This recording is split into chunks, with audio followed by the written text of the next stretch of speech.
BJP को सत्ता से बेदखल करने के बाद जेडीयू समर्थकों का जो आत्मविश्वास है वो 7वें आसमान पर पहुंच गया है। जेडीयू समर्थक चाहते हैं कि 2024 में होने वाले चुनाव में बिहार के सीएम नीतीश कुमार पीएम पद के लिए खड़े हो। नीतीश कुमार का भी सपना शायद यही है कि वो अब बिहार की राजनीति से निकलकर नेशनल पॉलिटिक्स में सहयोग दे।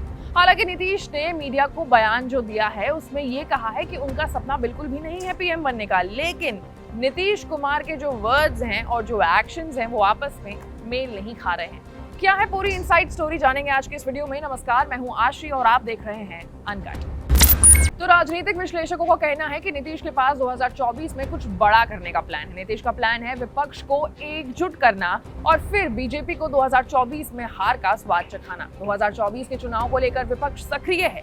एक तरफ जहां बीजेपी हारी हुई सीटों पर रणनीति तैयार कर रही है, तो वहीं दूसरी तरफ विपक्ष का खेमा भी एकजुट होने में लगा हुआ है। इस समय इस कवायद की सबसे बड़ी कड़ी है बिहार के मुख्यमंत्री नीतीश कुमार, जिन्होंने पिछले महीने ही बिहार में ऐसा सियासी खेल खेला है कि बीजेपी को एक राज्य में सत्ता से ही बेदखल कर दिया गया।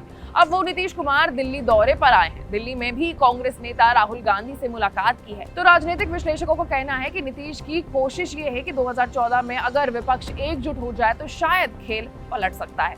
राहुल गांधी के साथ भी नीतीश कुमार की जो बैठक हुई है उसमें विपक्ष एकता पर ही खासा जोर दिया गया है। सूत्रों के मुताबिक इस बात पर सहमति बनी है कि एक जैसी विचारधारा वाली पार्टियों को साथ आना चाहिए। बीजेपी के खिलाफ एकजुट होकर चुनाव लड़ना होगा। खैर, ये कोई पहली बार नहीं है जब विपक्ष एकता की बात कर रहा है। विपक्ष एक होकर खेले, इसकी शुरुआत बंगाल से हुई। पश्चिम बंगाल की मुख्यमंत्री ममता बनर्जी ने ही की थी।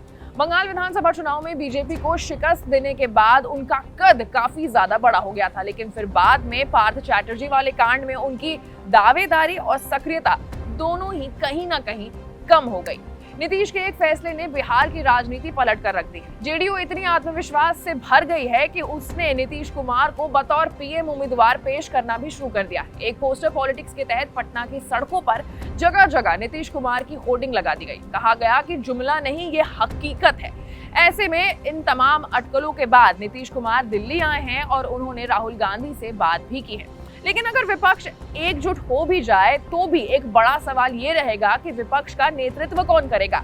कहा जा रहा है कि दोनों नेताओं में इस बात पर सहमति बनी है कि समान विचार वाली पार्टियों के साथ लेकर के काम किया जाएगा, लेकिन सवाल ये है कि पीएम उम्मीदवार कौन होगा। विपक्ष एकजुट भी हो गया तो किसके नेतृत्व में चुनाव लड़ा जाएगा। कांग्रेस ने अभी तक अपने पत्ते नहीं खोले हैं, लेकिन साफ दिख रहा है कि राहुल गांधी को आगे करने का प्रयास रहेगा। हल्ला बोल वाली रैली में भी यही संकेत दिया गया है कि एक बार फिर कांग्रेस मोदी बनाम राहुल गांधी की लड़ाई होगी। दूसरी तरफ नीतीश कुमार खड़े हैं, जिन्हें बिहार के कई नेता तो जरूर पीएम उम्मीदवार के रूप में देख रहे हैं, लेकिन वे खुद अभी इन सारी बातों से बचने की कोशिश कर रहे हैं। कोई भी बयान ऐसा नहीं दे रहे हैं। अब आगे क्या होता है वो अनकट के ऑडियंस को सबसे पहले पता चलेगा, लेकिन उसके लिए आपको अनकट को लाइक, सब्सक्राइब और शेयर करना होगा। मैं थी आपके साथ आशीष सिंह और आप देख रहे थे अनकट।